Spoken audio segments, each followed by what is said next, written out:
যে হয়তো কখনো আপনি শয়তানের কাছে হেরে গেলেন, হ্যাঁ, কখনো আপনি শয়তানের ওয়াসওয়াসায়, নফসের প্ররোচনার সাথে আপনি আর পেরে উঠলেন না, হ্যাঁ, আপনার দ্বারা আবার গুনাহ হয়ে গেল। এরকম হবে, এরকম হতে পারে, কিন্তু আশা হারানো যাবে না, ঠিক আছে না?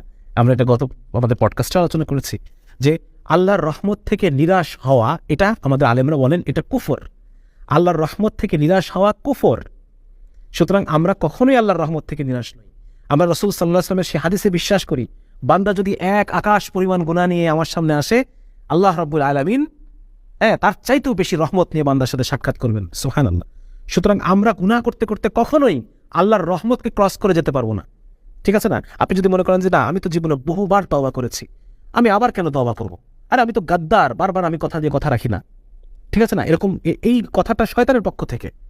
আপনি বারবার আল্লাহর কাছে ওয়াদা করবেন, আল্লাহ তাআলা এগুলোতে মাইন্ড, এমন না যে আল্লাহ তাআলা মাইন্ড করবেন, এরকম না। বরং ব্যাপারটা এরকম যে আমি বারবার আল্লাহর কাছে তওবা করব, এবং আমার শাইখ বলেন যে তওবার অভ্যাস তৈরি করা। তওবার অভ্যাস একদম অন্তর থেকে পরিপূর্ণ তওবা, খালেস। এমন না যে আমি তওবা করলাম কিন্তু মনের মধ্যে আছে যে আমি আবার গুনাহ করব, না। বরং প্রতিবার এক কঠিন তওবা আমার অন্তর মধ্যে থেকে আসবে, তারপরে আল্লাহ রাব্বুল আলামিন আমাকে প্রতিবারই মাফ করবেন।